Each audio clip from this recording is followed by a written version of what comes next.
Padahal sebenarnya hitam yang ada di sini dan hitam yang ada di sini berbeda. Hitam di sini adalah hitamnya yang di atas, hitam yang di sini adalah hitam yang di bawah. Beda nggak? Kalau hitam di sini manis. Asik.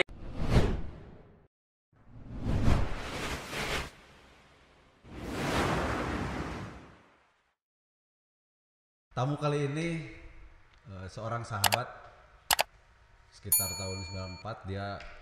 Saya mengikuti jejak kehidupannya sejak zaman kuliah dulu, sekitar tahun 94, 95, 96 sampai sekarang.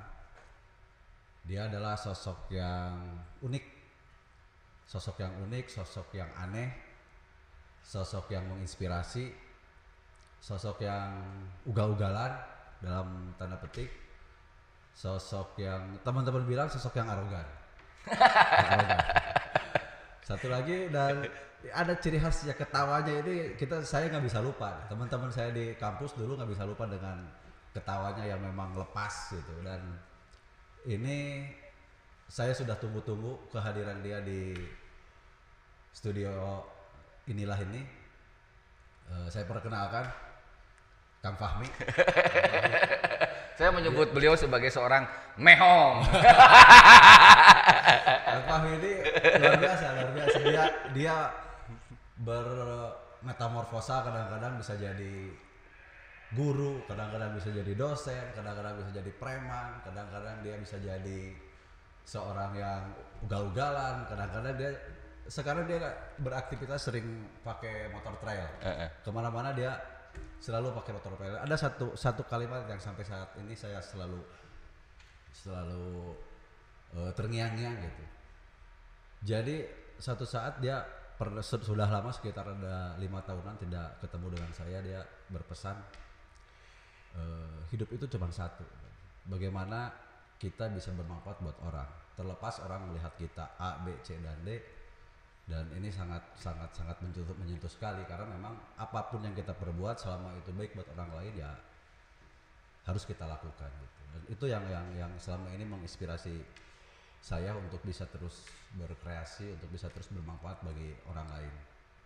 Kang Fahmi nih, kira-kira dari kita bicara kehidupan aja lah, karena memang hari ini soal hidupnya kadang-kadang kan kita banyak mengkhawatirkan soal nasi, mengkhawatirkan soal kumasi orang kia, dan saya sih mengingat Kang Fahmi ini dia bergaul dia sekarang ini menjadi beberapa pembina di beberapa komunitas, ada di Rindu Menanti, Majelis Tato, terus apalagi kayak banyak sih.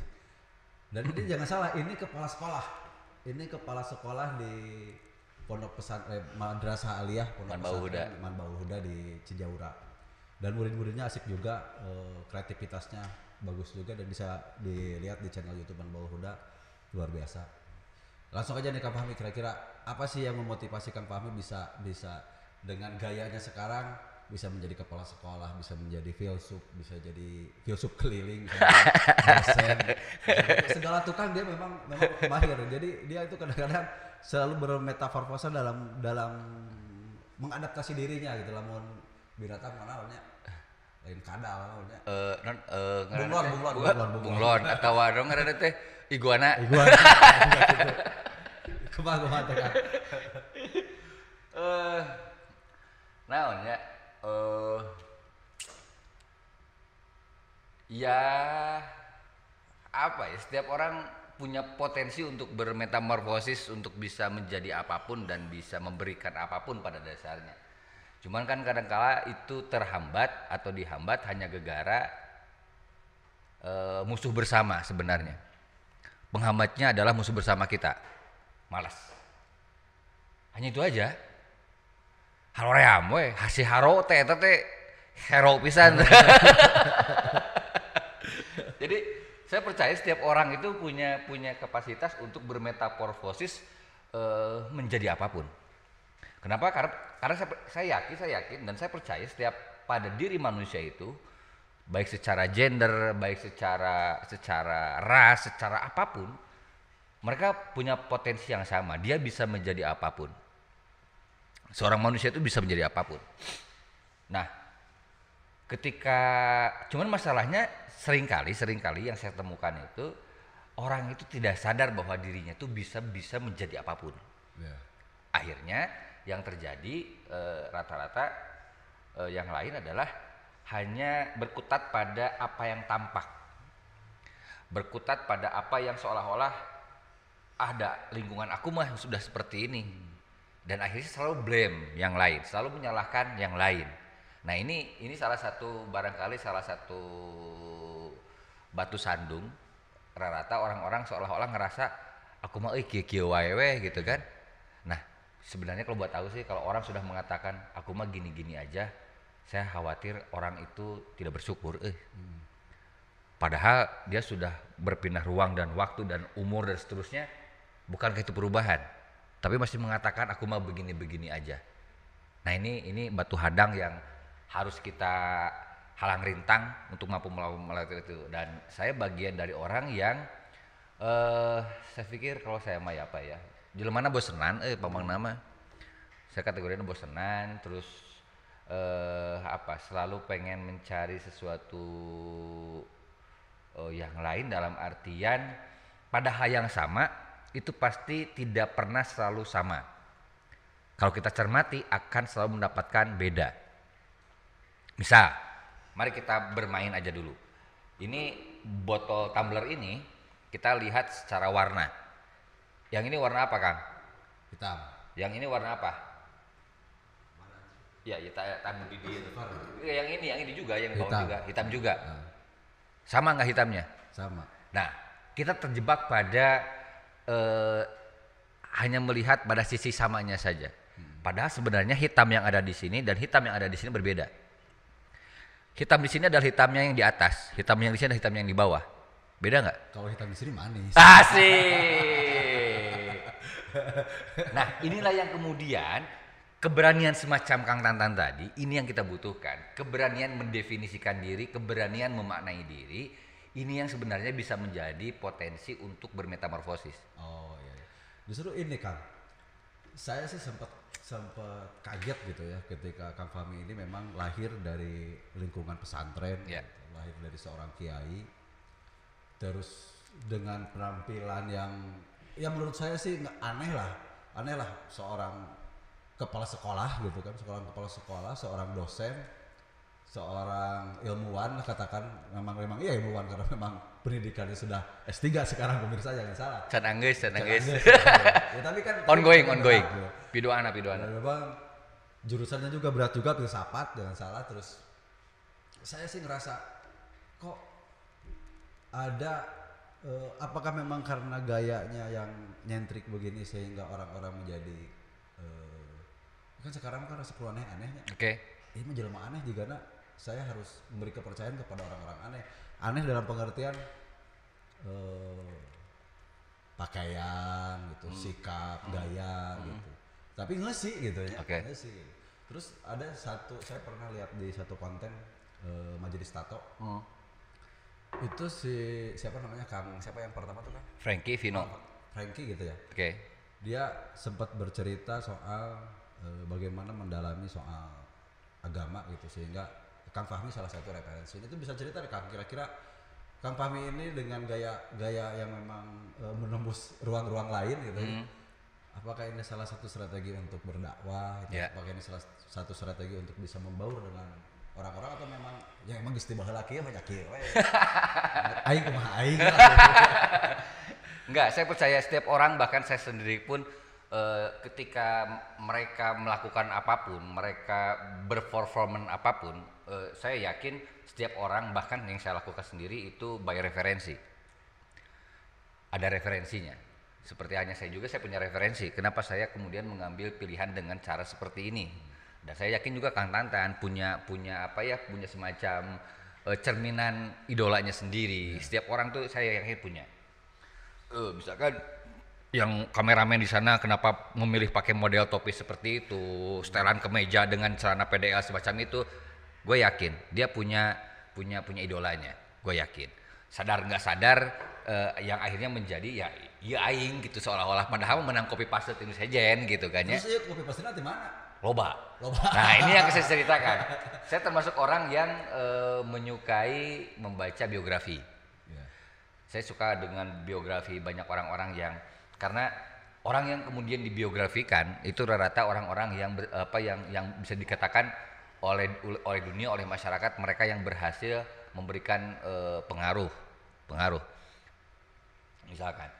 Dan salah satu buku biografi yang cukup terkenal saya pikir dan semua orang bisa mengakses, yang pertama kali buku biografi yang saya baca adalah 100 tokoh. 100 tokoh. Ya, di buku 100 tokoh itu saya belajar banyak dengan ragam orang, ragam budaya, ragam latar belakang, ragam agama, ragam peradaban dan seterusnya. Itu yang kemudian salah satu yang bisa menginfluensi saya.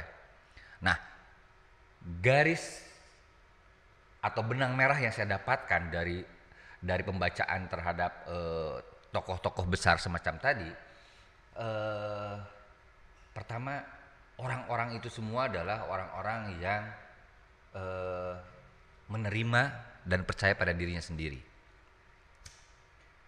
Itu kata kuncinya, satu. Kedua, ketika dia tetap sebagai dirinya sendiri dan ketika dia ada bersama yang lain, dia tidak pernah bersedia menggadaikan dirinya untuk yang lain. Dia tidak pernah menggadaikan dirinya hanya untuk kepentingannya dirinya sendiri. Jadi ini yang kemudian disebut dengan prinsip. Jadi bagi Kang Fahmi itu style itu adalah idealisme gitu. Part of pride. Part of ourselves, part of identity. Jadi aing kong aing. Bagi saya itu saya sih garis bawah itu adalah sebuah sikap gitu, sebuah sikap diri bahwa saya memang begini gitu. Dan ketika beberapa hal menjadi sesuatu gitu ya, ketika Kang Fahmi ada di Rindu Menanti, founder Rindu Menanti, terus di Majelis Tato gitu, apa sih yang menginspirasi mereka bisa dari mana gitu awalnya bisa ketemu Kang Fahmi, sehingga Kang Fahmi juga bisa memberikan berbagi ilmu lah dengan mereka. Kira-kira apa? Misalkan dengan teman-teman Rindu Menanti sebenarnya yang kemudian banyak relawan yang terlibat. Awalnya kan saya cuma melakukan Rindu Menanti itu cuma bertiga, aku dengan 2 orang santriku yang 2 perempuan. Siapa Nadia sama si Hajuka itu santriku, cuma bertiga.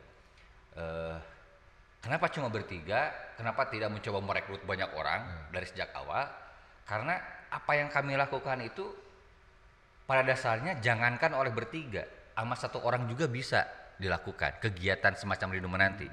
Kan cuman gini aja, dari rumah bawa beberapa koleksi bacaan, bawa trash bag, bawa alat kebersihan secukupnya, datang ke halte, nongkrong, udah ngopi, udah ngudud heula misalkan, nu beuki udud jeung ngopi mah misalkan, bebersih halte, kemudian udah selesai, udah nyaman, udah kita nongkrong, ada orang yang menggunakan halte, kita ajak ngobrol, kita tawarin baca buku, udah sesederhana itu. Dan saya pikir dengan skill semacam itu tidak harus S2 S3 juga gitu. Terus tujuannya have fun we aing mah, niatna oge. Ketika orang datang gitu diajak gitu. Saya sih jika ada pesan literasi gitu kan. Itu kira-kira pesan apa yang akan disampaikan ke Bagi saya halte bukan hanya sekadar ruang menunggu. Bagi saya mah dulu tempat bobogohan. Nah, itu saya bilang. Pada apapun kita terbuka pada setiap makna, pada apapun kita terbuka pada setiap definisi. Nah, cuman bagi saya ada nilai yang cukup sentimental bahwa setiap orang punya sejarahnya sendiri dengan ruang dan waktunya. Nah, bayangkan bahwa sejatinya kita sendiri sedang ada di halte hari ini. Karena kita tengah melakukan perjalanan menuju keabadian.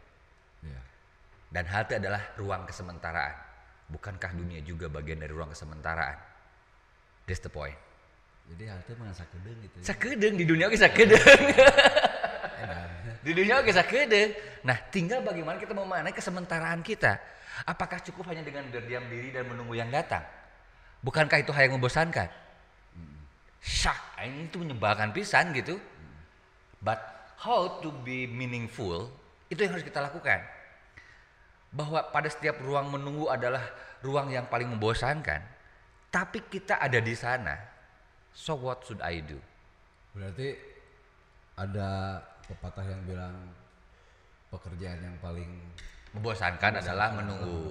Salah siapa dibantah gitu ya? salah saha dijadikan pegawaian. Coba menunggu tuh jadi pegawai. Ayo open recruitment untuk menunggu. Kan belegu ya mau dijadikan nunggu mau dipegawaian. Gerak we. Walau dalam diamnya kita sendiri pada saja gerak. Pantarai kaudaimene itu kata Heraklitos seperti itu. Artinya diulang. pantarai kaudaimene seperti air yang mengalir. Itu ungkapan seorang filsuf Yunani kuno Heraklitos kalau nggak salah. Ketika dia memaknai air sungai, yang kita lihat air sungai itu seperti siganu cicing padahal dia gerak. Artinya diamnya kita sebenarnya adalah bisa jadi sangat bergerak. Seperti hanya kita tidak pernah menginjak jejak yang sama.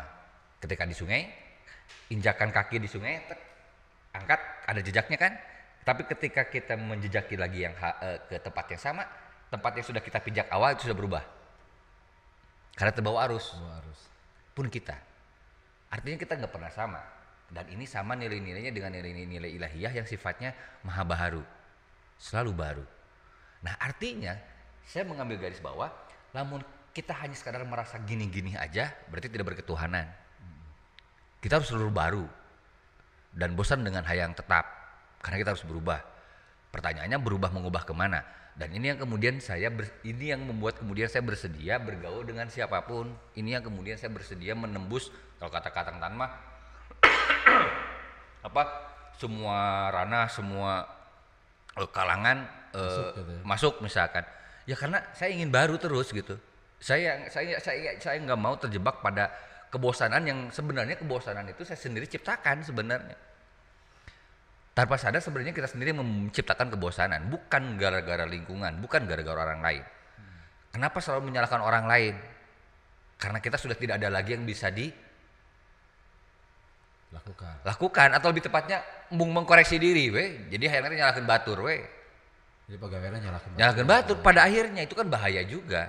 Nah mentalitas ini yang saya bilang ini yang saya lawan dengan cara saya bersedia bergaul dengan siapapun. Saya selalu berusaha terbuka pada siapapun tanpa harus mengedepankan nilai-nilai prasangka, apalagi prasangka buruk.